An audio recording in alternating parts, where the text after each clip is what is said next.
Hi everyone, welcome to my YouTube channel SK Tech.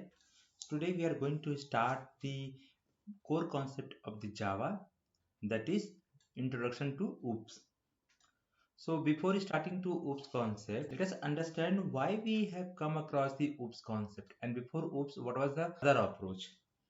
So basically the language like C, Pascal, Fortran and so on are called as procedural object-oriented programming languages.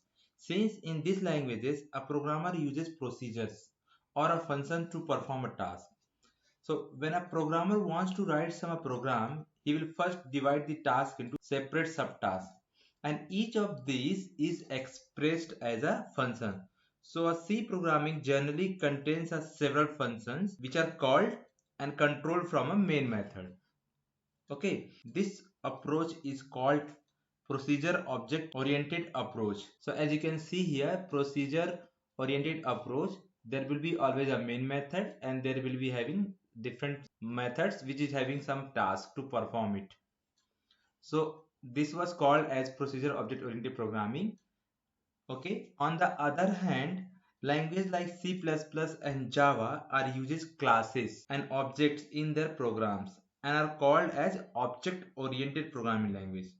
So a class is a module which itself contains some data member and methods. That is nothing but the function to achieve the task. The main task is divided into several modules and these are represented as a classes. For example, let's say we have a three modules. So then we will having a three different classes and each different class is having some data members and methods to perform that task basically. So as you can see here. And then from the main method, we will be creating the object of the class and then calling those functionality. Okay, so basically this is the object oriented approach. So let us see first why this object oriented approach is important and come across. So let us understand first what is the limitation of the procedure oriented approach. So in procedure oriented approach, the programmer concentrate on a specific task as you have seen in the previous slide, right? And write a set of functions to achieve it, like function 1, function 2 and function 3. When there is another task to be added to the software, he would be writing another set of functions. This means his concentration will be only on achieving the task. The entire system as a fragment of several tasks. So basically he thinks like an entire system as a fragment of several tasks. So whenever he want to perform a new task, he would be writing a new set of functions.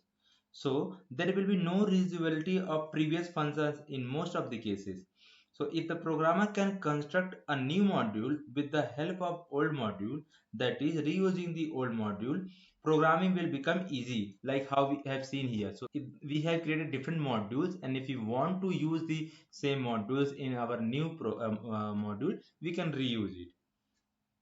So with this view, computer scientists have thought about developing a new approach, and that is nothing but that is called as an object-oriented approach. So let us see another problem why this object-oriented approach come across.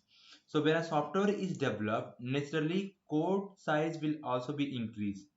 Right? It has been observed most of the software development procedural oriented approach when the code size exceeded from 10,000 lines and before reaching to 1 lakh lines, suddenly at a particular point, the programmer were losing controls on the code. This means programmer could not understand the exact behavior of the code and neither debug it or not extend it.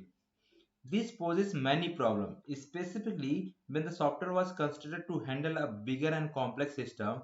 For example, to create a software to send the satellite into the sky and control their operation from the ground section, we may have to write millions of lines of code. In such system, procedure-oriented approach failed, and we need another approach. So there is another problem with the procedure oriented approach. So programming in this approach is far away from human beings life and hence considered to be unnatural. And as you know, anything that is not natural leads to certain problems. For example, take an activity like talking. Okay, a man talk in his own voice effortlessly. It does not need any special effort on his part. But if a man is asked to imitate the speech of somebody else, he feels it is very difficult, like talking in somebody else tones is not a natural activity. Similarly, developing a program will become easy when it is a natural. For example, in our life, we have friends. We interact with them. Similarly, a code will have friend code. Both interact with each other. And we will not interact with our enemies. Similarly, the code will have enemy code and does not interact with it. So, or also if you take another example, produce a children, become aged and die. Similarly, produce a new code may become useless sometime. Like this, programming should stem from human beings' life. And because of these reasons, computer scientists felt the need of a new approach where programming will have a several module and each module represent a class, and classes can be reusable and hence maintainable of a code will become easy. This approach is suitable not only to develop a bigger and complex application but also to manage them easily. Moreover, this approach is built from a single root concept called object, which represent anything that physically exists in this world. It means all human beings are object and all animals are object. All existing thing that we can become an object also. So this new approach is called as a object oriented programming. So let's see what are the limitations that we have discussed in the procedure of approaches. So first we have discussed like procedural programming mainly focus on procedure or function. Less attention is given to the data. The second disadvantage or limitation we can say is data and functions are separate from each other, right? Because everything in the procedural approach was functions only. Third is like global data is freely moving and is shared among various functions. Thus, it becomes difficult for programmers to identify and fix issue in a program that originated due to incorrect data handling. Another problem that we have seen, the changes in data type needs to be carried out manually all over the program and in the functions using the same data type. Second, limited and difficulty code readability, because in procedural approaches it is very limited and difficult code readability. Also, it does not model real world entity like car, table, bank account, loan very well. And another limitation of the procedural approach is that procedural programming approach does not work well for a large and complex system, because if you write huge number of the line of code in a single function, it will be very difficult to manage it. These are some of the limitation of the procedural approach. So that's why we come across to the OOPS concept. So the question here comes is like, what is OOPS concept? So OOPS concept is nothing but is a core Java programming which is used for design a program using classes and object. We have seen what is object, that is really exist in the world, and classes that is virtually, that is really not exist but that is virtually exist. We will discuss more about the objects and classes in later point of video.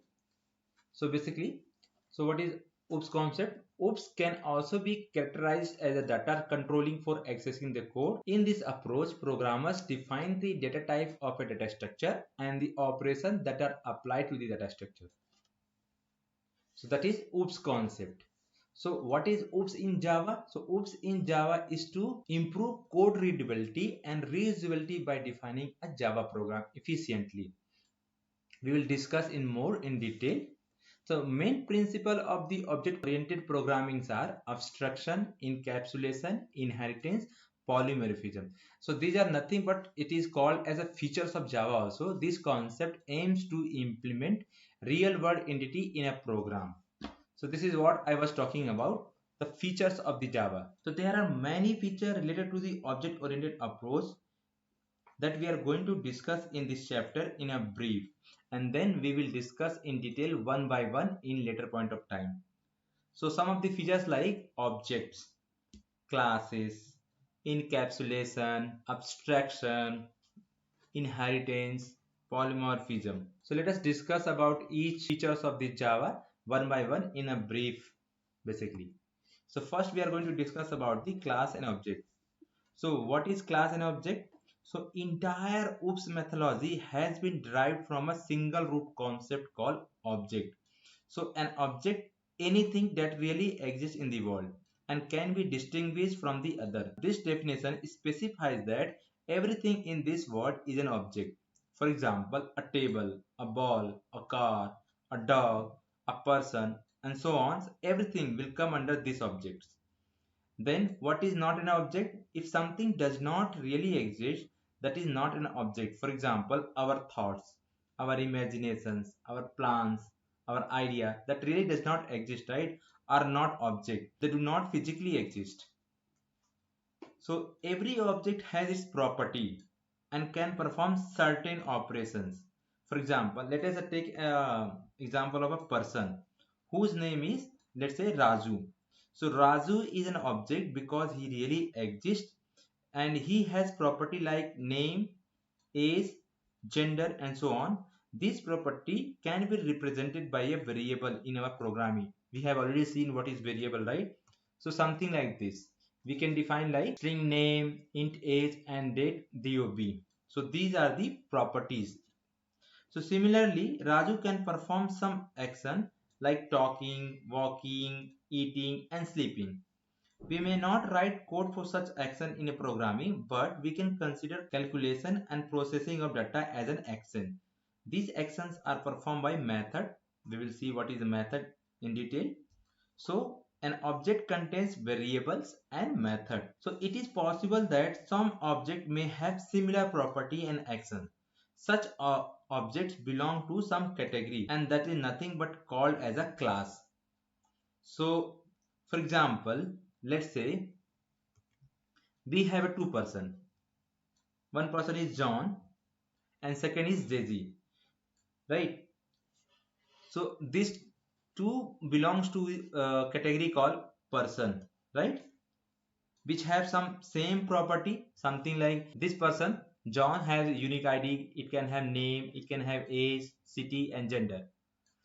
And again, the another person that is, let's say, Daisy, she is also can have a unique ID, name, age, city, and gender. And both have some actions like they can eat, study, sleep, and play.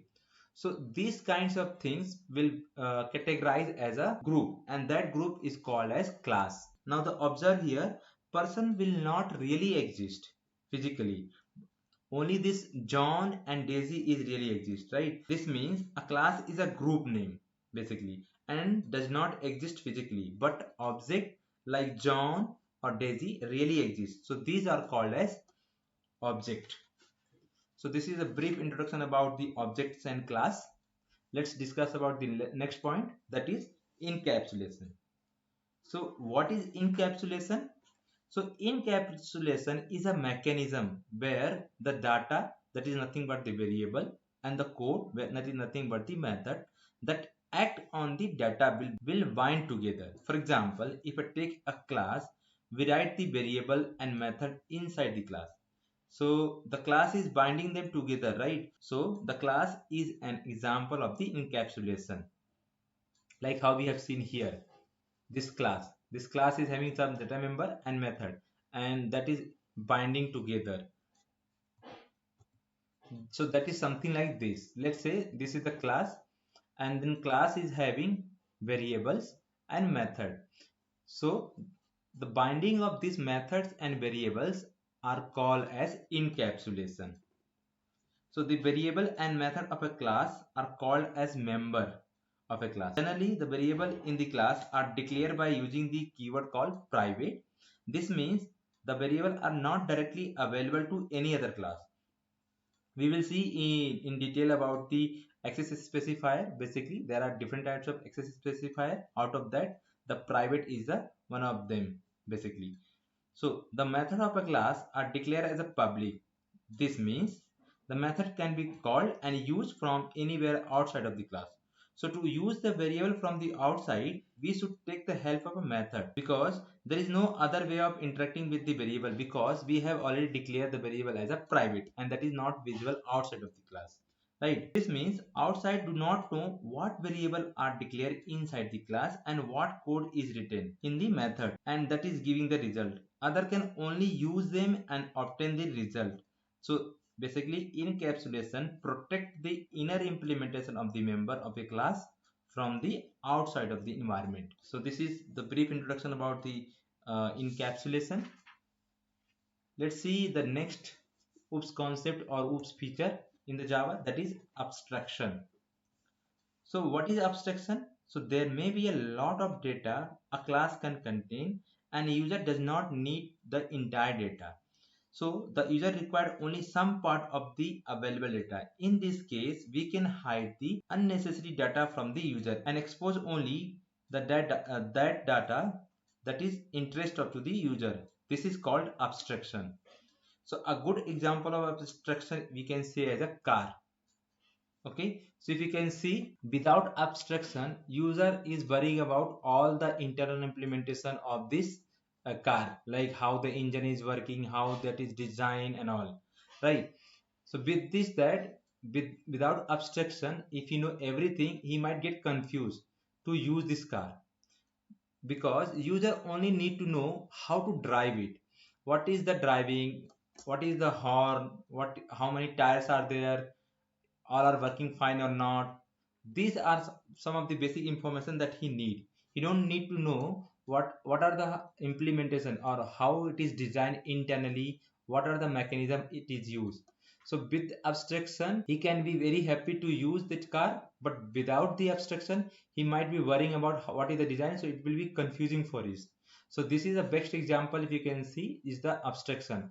So abstraction means to show the required information to the user and hide all the internal implementation from the user.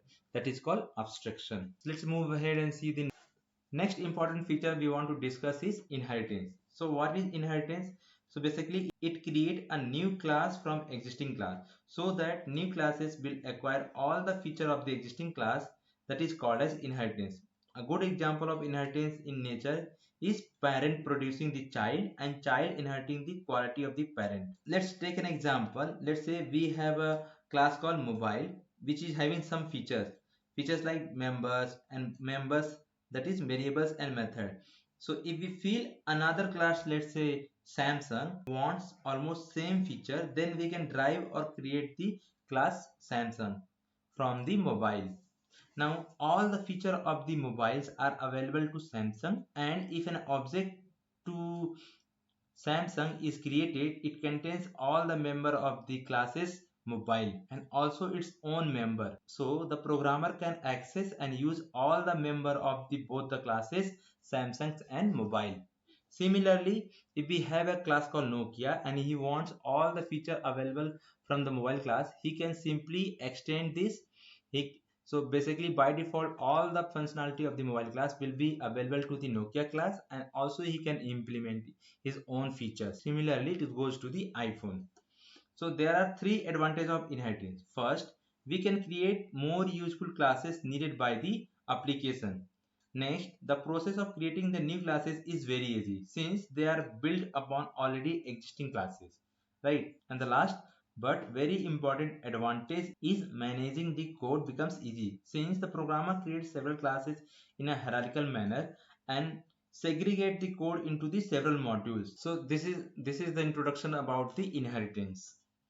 Next feature of the Java is polymorphism. So this is the same example we can give to the polymorphism. So let us see what is polymorphism. So the word polymorphism comes from two Greek words. Poly means many and morphism means form. Means polymorphism represents the ability to assume several different forms. In programming, we can use a single variable to refer to the object of a different type, and hence using that variable we can call the method of a different object, and the method call can be performed text depending upon the type of the object. For example, Samsung is extending the functionality of mobile, and again Samsung functionality can be extended by the different types of model. Similarly, it goes to the Nokia. So if we create the object of the mobile class and we want to access the data member or member function from the mobile class, we can directly create like mobile m1 equal to new mobile. And if you want to use the functionality of the Samsung class using the same object, we can create like mobile m1 equal to new Samsung.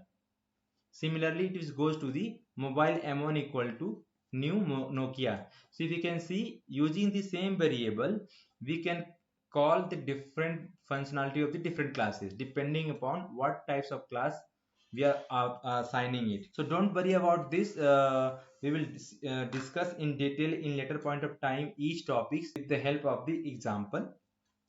So this is basic introduction about the OOPS concept. So let us see some of the important interview questions that come across during this discussion. The first important interview question is like, what is object oriented approach? So we have already seen object oriented programming is a programming methodology to design computer programs using classes and methods, right? Next interview question is like, what is the difference between class and object? So as we have already seen, the everything in Java is object that is really exist. That can be related to the real-time entity, like anything that is like exist, table, fan, chair, this all really exist. That is called object. And class that is really does not exist.